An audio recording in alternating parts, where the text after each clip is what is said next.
Hello friends, स्वागत है आपके अपने यूट्यूब चैनल गायत्री ऑफिशियल में। आपका एसएससी कांस्टेबल जीडी के साथ साथ देखिए सीपीओ एसआई का भी पीएसटी पीटी ये सब हो रहा है।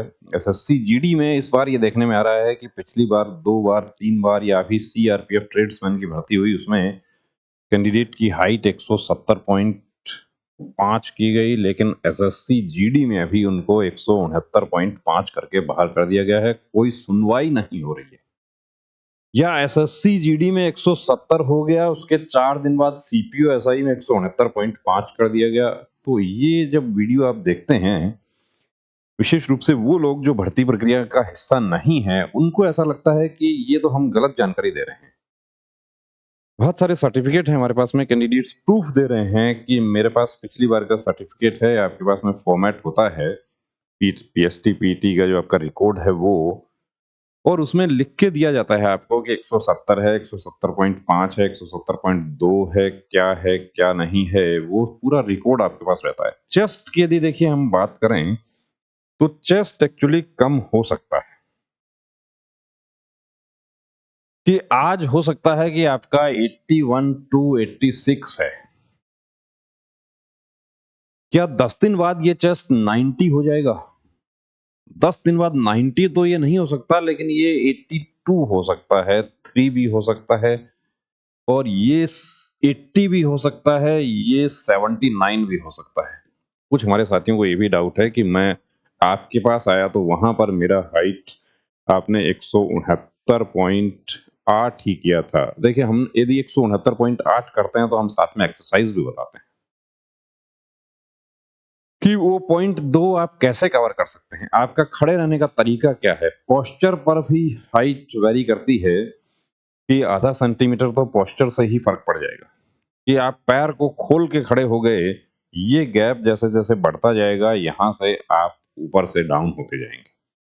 तो सीधा खड़ा रहना है, शोल्डर ड्रॉपिंग हो रही है, स्कॉलियोटिक स्पाइन है, ये सब भी इसमें मैटर करता है। उसके लिए वीडियो बनाया हुआ हमने कि कैसे हाइट ग्रो करें। लगभग 3 साल हो चुके हैं उस वीडियो को, और उसका लिंक भी आपको यहाँ डिस्क्रिप्शन में मिल जाएगा। अब हम बात करते हैं कि जो हो गया उसका सोल्यूशन क्या हो सकता है, क्योंकि इसमें समाधान हो भी रहा है कैंडिडेट्स का जिन्होंने अपना रिकॉर्ड प्रोड्यूस किया। सेंटर पे सुनवाई नहीं हुई क्योंकि सेंटर पे कैंडिडेट्स ज्यादा थे। उसके बाद कैंडिडेट घर गया, घर जाके उन्होंने कुछ प्रयास किया तो उनकी सुनवाई हुई। अब यहाँ देखिए, फिजिकल एफिशिएंसी टेस्ट, मैं रनिंग के दौरान मेरे पेट में दर्द हो गया, उसकी कोई सुनवाई नहीं होगी। आपको कुछ करने की जरूरत नहीं है, आपको परेशान होने की जरूरत नहीं है। यहाँ पे ठीक है, आप बाहर हो गए, आपकी तकलीफ हम जानते हैं कि जिस पर बीत रही है उसको पता है, वो मैं बहुत अच्छे से समझता हूँ कि आप बाहर हो गए, आपके मार्क्स 157 थे, अब 157 मार्क्स जो है वो कैंडिडेट की मैं बस 200 मीटर से रह गया। अब देखिए, रनिंग में रह गया, आप कुछ नहीं होगा। चेस्ट में आपको बाहर किया है, आपके पास 2 दिन 5 दिन का रिकॉर्ड है आपके पास पहले का, तो कुछ हो सकता है। हाइट में आपको बाहर किया जा रहा है और आपके पास पुराना रिकॉर्ड है, चाहे वो 5 साल पुराना ही क्यों ना हो, हाइट कम नहीं होगी, हाइट तो बढ़ेगी। सर जी बहुत परेशान हूँ, आपकी हेल्प की ज़रूरत है, प्लीज़ हेल्प कीजिए। मेरा आज फिज़िकल था और मेरा तबीयत थोड़ा ख़राब था। फिज़िकल होता है तब देखिए तबीयत सबका ख़राब होता है, और फिज़िकल तो जब आप ट्रेनिंग में जाते हैं, वहाँ पर जो प्रैक्टिस टेस्ट है वो हर सैटरडे को होता है, और उस दिन फ्राइडे की रात को सबकी तबीयत ख़राब हो जाती है कि हर कोई उस दिन सिक रिपोर्ट जाना चाहता है, लेकिन फ़ोर्स के अफ़सरान को भी ये पता है कि ये तबीयत क्यों ख़राब हो रही है, वो भी उस प्रक्रिया से गुज़रे हुए हैं। फिर भी मैं दौड़ा, लेकिन 500 मीटर लास्ट में चक्कर आकर गिर गया। अब देखिए, इसका कुछ नहीं होगा, इसमें कोई सॉल्यूशन नहीं है, कोई सुनवाई नहीं है। आपको चक्कर आ गया, आप गिर गए, कोई नहीं सुनेगा आपकी बात। यहाँ पर आपको प्रयास करना भी आपका व्यर्थ है। बेहतर यही होगा कि यदि आपका एज बचा हुआ तो अगली भर्ती की तैयारी में अभी से जुट जाएं, और एज नहीं है तो कोई बात नहीं, ये कोई एंड ऑफ लाइफ नहीं हो गया है। इसके बाद और मौके हमारे पास आते हैं, उनको हम प्रयास करें कि कैसे उनका फायदा करना है। अब ये देखिए sir, Assam Dimapur CRPF camp में बहुत गलत हो रहा है, ऐसे बहुत सारे मैसेजेस आ रहे हैं। अब गलत हो रहा है, जो अनफिट हो गया, जो रिजेक्ट हो गया, उसको तो पूरा प्रोसेस गलत लगता है, लेकिन सामने दिख रहा है कि ये वाकई गलत हो रहा है। यहाँ मिनिमम 30 कैंडिडेट फीमेल को एक दिन में फेल कर रहा है, और वो भी ऐसा कैंडिडेट जो कि already Assam police and last year SSC GD pass हो चुकी है। मैं खुद दोनों पास कर चुकी हूँ। मुझे भी हाइट में अनफिट कर दिया। फर्स्ट टाइम मेजर किया 154.8 हाइट हुआ, और सेकंड टाइम, हाँ ये बात और देखी जा रही है कि जब अपील किया जाता है, सीनियर अफसर आते हैं, वो भी कहते हैं कि एक बार खड़ा हो जा सीधा। देखिए, ये अपेक्षा नहीं की जा सकती सीनियर अफसर से कि वो एक कैंडिडेट जो भर्ती होने की तैयारी कर रहा है उससे इस तरह की बात करें। कि मिसबिहेव भी सामने आ रहा है कि किया जा रहा है, हालांकि किया नहीं जाता है, ये बात हम नहीं मानते कि कोई अफसर मिसबिहेव करेगा। हो सकता है ड्यूटी के दबाव की वजह से या और किसी तनाव की वजह से कुछ वो बात कह दें आपको, लेकिन वो आपको नहीं कह के वो अपने सबॉर्डिनेट को ही कहते हैं वहां पे। आपसे निपटने के लिए उनकी माथत हैं उधर। अब ये देखिए, पहले 154.8 हाइट हुआ और उसके बाद 153.8 हो गया। सर मैं बहुत बोली कि मैं पास हूँ, हुई हूँ, आप लोग देख सकता है वो, बट उन लोगों ने कुछ भी नहीं सुना। वो नहीं सुनेंगे, जो आप बोल रहे हैं वो नहीं सुनेंगे, लेकिन जो आप लिख के देते हैं वो जरूर पढ़ेंगे और उस पर कार्रवाई भी होगी। सर मेरी एसएससी जीडी 2023 वाली भर्ती में हाइट 170 सेंटीमीटर उतरी थी। एसएससी जीडी 2024 22 अक्टूबर को जीसी सीआरपीएफ रामपुर सेंटर पे मेरा फिजिकल था, वहां पर 169.6 कर आउट कर दिया। प्लीज हेल्प, कुछ समझ नहीं आ रहा है, क्या करूं। अब ये बात बड़ी बात है, 150.5 मार्क्स से रामपुर तो निश्चित रूप से यूपी के कैंडिडेट हैं ये, और 150.5 है। अब हाइट का तो इनको कोई इल्म ही नहीं था कि हाइट में भी मुझे बाहर कर दिया जाएगा, क्योंकि पिछली भर्ती में क्वालिफाई थे। मेडिकल जो पिछली बार फिट थे उनको जरूर थोड़ी शंका रहती है कि 1 साल हो गया, 1.5 साल हो गया, पता नहीं क्या होगा क्या नहीं होगा, बीपी ही बढ़ जाए। लेकिन हाइट कम हो जाए ये कैसे माना जा सकता है? उसके लिए पहले भी एक वीडियो हमारी आई, उस वीडियो का लिंक भी आपको डिस्क्रिप्शन में दे रहे हैं, उसको देख लीजिए कि किस तरीके से 3 हाई कोर्ट के ऑर्डर हमने वहां दिखाए हैं कि क्या हो सकता है उसमें और किस आधार पर हो सकता है। मेरा सर जी 2023 में 170 था, 2024 में कम हो गया। 1 साल से थोड़ा सा ज्यादा समय हुआ है, उसमें इनकी हाइट 0.08 सेंटीमीटर कम हो गई। कि क्या मापने के स्टैंडर्ड जो हैं वो चेंज हो गए हैं, या यूं कहें कि मापने वाले चेंज हो गए हैं, या यूं कहें कि जानबूझ के किया जा रहा है। अब देखिए, जानबूझ के वाली जो बात है वो हम नहीं कह सकते, कुछ तो है, वरना कहते हैं ना कि कोई तो वजह रही होगी, वरना यूं ही कोई बेवफा नहीं होता। वो बात है कि क्या सभी सेंटर्स पर ऐसा हो रहा है? मैक्सिमम सेंटर्स पर ऐसा ही हो रहा है। और मैं देखिए सार्वजनिक रूप से ये कहता हूं कि ये बिल्कुल घोर अन्याय हो रहा है। हालांकि जो लोग पास हो गए हैं उनको ये बात जो है हमारी थोड़ी बुरी लगती है कि आप कैसे ये कह सकते हैं, कैसे कह सकते हैं। ये रिकॉर्ड है हमारे पास में, ये शेयर कर रहे हैं आप लोग, किसी का पर्सनल डिटेल यहाँ नहीं दिखा सकते। हाँ, कोई आप लोगों में से ये कहना चाहता है कि मैं 2022 में पास हुआ था, 21 में पास हुआ था, इस बार मुझे बाहर कर दिया, मेरा वीडियो बना दीजिए, उसका रिकॉर्ड दिखा के वीडियो बना देंगे ताकि प्रूफ सामने आ जाए। एसएससी जीडी 2023 में ऊंचाई माप 170 मापा था, क्योंकि वहां अफसर जो थे वो उनका नापने का स्टैंडर्ड या जो मेजरिंग टेप था वो अलग था, और इस बार अलग आ गए हैं। इस बार लगता है शायद कहीं दूसरी जगह से मंगवाए गए हैं, ब्यूरो ऑफ इंडियन स्टैंडर्ड्स के अनुसार। तो वो हाइट कम कर रहे हैं, या हाइट तो आपकी उतनी थी, पिछली बार के बोर्ड से गलती हो गई। अब पिछली बार के बोर्ड से तो गलती हो गई, लेकिन किस्मत ने साथ नहीं दिया तो फाइनल मेरिट में नहीं आया, वरना तो अब हो सकता है कि उस बोर्ड में आपकी ड्यूटी होती वहां पे।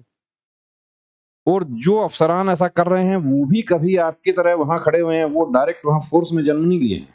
ये बात थोड़ी सी देखिए बुरी लग जाती है कुछ लोगों को, लेकिन वो भी कभी उस भर्ती प्रक्रिया का हिस्सा थे, जिस भर्ती प्रक्रिया को वो आज कर रहे हैं। तो क्यों किया जा रहा है ऐसा? क्या इसके लिए कुछ करने की जरूरत है? अब कौन करेगा, कैसे करेगा? जिन्होंने किया, शुरू कर दिया, उनको फायदा भी हो रहा है, वो भी देखा आपने। 25 अक्टूबर 2024 को था, इसमें मुझे पहले ऊंचाई 169 पॉइंट, अब ये देखिए 169.9, 169.9 यानी बाल बराबर। कि ऐसा तो ओलंपिक में विनेश फोगाट के साथ में नहीं हुआ कि 169.9, पॉइंट एक। यदि ये जानकारी होती मुझे पॉइंट एक की, तो बहुत से लोग जो है वो सर में नींबू तोड़कर भी आधा सेंटीमीटर बढ़ा लेते हैं और बढ़ाए हैं आपके साथियों ने। कि पिछली बार 170 थी तो मुझे नींबू तोड़ने की जरूरत नहीं पड़ी। अब नींबू कैसे तोड़ना है वो देखिए हम वीडियो में नहीं बता सकते, वो आपको पता है। और बाद में जब अपील किया तो सीनियर अफसर जो है वो क्या तैयार ही बैठे थे, वो 169.6 कर दिए। बताओ अब क्या कर सकते हैं। हम लोग के यहाँ 100 लड़का में 60 प्लस लड़का हाइट चेस्ट में अनफिट हुआ। अब ये देखिए, ये जो आगे जो लिखा हुआ है वो आप पढ़ लेना। जूम करके दिखा देते हैं आपको। ये हमारे निश्चित रूप से वेस्ट बंगाल या बिहार के कैंडिडेट हैं। जैसी भाषा लिखी है वो एक पर्टिकुलर एरिया में ही इस्तेमाल होती है। तो ऐसी भाषा को देखिए सार्वजनिक रूप से इस्तेमाल नहीं करनी है। आपका गुस्सा जो है वो जायज है, बिल्कुल बहुत जायज गुस्सा है आपका। कि वो जो लिखा हुआ है उसको मैं पढ़ नहीं सकता, लेकिन मैं आप उसको ये देखें। चलिए एमसी लोग तो आप समझ सकते हैं। उसके आगे जो है वो तो ऐसी भाषा का भी इस्तेमाल नहीं करना। देखिए आपका गुस्सा जायज है। आपका गुस्सा निकालने के लिए आपको एक उचित प्लेटफॉर्म चुनना होगा कि जहां पर आपकी बात आला अधिकारियों तक पहुंच सके। कि आप गुस्सा करेंगे, हम वीडियो बना देंगे, उससे समाधान नहीं होगा। समाधान के लिए आपको फाइट करना होगा। हाइट माप रहा है लोग सीआरपीएफ दुर्गापुर डब्ल्यूबी। देखिए निश्चित रूप से दुर्गापुर पिछली बार 170.9 था, इस बार 169। अब ये देखिए और पिछली बार की किस्मत क्या थी कि पॉइंट 19 से मेरिट नहीं बना। ये माननीय गृह मंत्री जी, आप ही कुछ कीजिए यहां पर कि ये युवा जो है वो इनका कसूर सिर्फ इतना ही है ये कि ये एसएससी कांस्टेबल जीडी में भर्ती होना चाहते हैं। पिछली बार पॉइंट 19 से मेरिट निकल गया था और इस बार पॉइंट 1 सेंटीमीटर हाइट कम हो गई कि इनकी तो 1.9 सेंटीमीटर हाइट कम हो गई एक साल में। कैसे हो गई, उसके लिए निश्चित रूप से एक मेडिकल बोर्ड गठित होना चाहिए। गृह मंत्रालय के द्वारा ये काम किया जाना चाहिए। अब किया जाना चाहिए तो हम नहीं कह सकते, कि हम तो अनुरोध कर सकते हैं माननीय गृह मंत्री जी से इस वीडियो के माध्यम से कि ये अन्याय इन युवाओं के साथ ना हो। ये घोर अन्याय हो रहा है कि ऐसा नहीं हो सकता कि हाइट कम हो जाए और हाइट कम हो गई तो उस बोर्ड की भी इंक्वायरी करो ना जिस बोर्ड ने इनको पिछली बार फिट किया था। क्या वो बोर्ड कुछ पैरवी लिख करके फिट कर दिया था इनको? कि क्यों इनको सपने दिखा के तोड़ा जा रहा है। अब ये 1 साल से मेहनत कर रहा था ये युवा, और अब क्या हुआ लास्ट में नतीजा, क्योंकि इनको नहीं पता था कि मेरे साथ ऐसा हो जाएगा। मेहनत में कोई कमी ना की थी, लेकिन किसको क्या मिला ये मुकद्दर की बात है कि यहाँ पर क्या मिला। और ये कमेंट्स आप लोग हमारे वीडियोस में आप देख सकते हैं, बहुत सारे हैं। इतने हैं कि हम खुद नहीं पढ़ पा रहे हैं अभी। जो मैसेजेज हैं आप लोगों के वो बहुत सारे हैं। आप में से कोई युवा ये कहता है कि मेरा वीडियो बना दीजिए, मेरा रोल नंबर नाम दिखाकर बना दीजिए, हम बिल्कुल बना देंगे। तो माननीय गृह मंत्री जी से इस वीडियो के माध्यम से हम अनुरोध करना चाहेंगे कि ये बिल्कुल अन्याय हो रहा है और इस अन्याय को कैसे भी आप रोकिए। अधिकारियों को निर्देश कीजिए कि वो ऐसा ना करें। ये जो हो रहा है ये सपने तोड़ देने वाला काम हो रहा है। आप तो सक्षम हैं कि इनका भी कुछ उद्धार हो जाएगा। तो बने रहिए दोस्तों चैनल के साथ और वीडियो को ज़्यादा से ज़्यादा शेयर करें, ताकि इस वीडियो के माध्यम से भी यदि कुछ आपका भला हो सकता है तो हम अपने आप को धन्य समझेंगे। जय हिंद।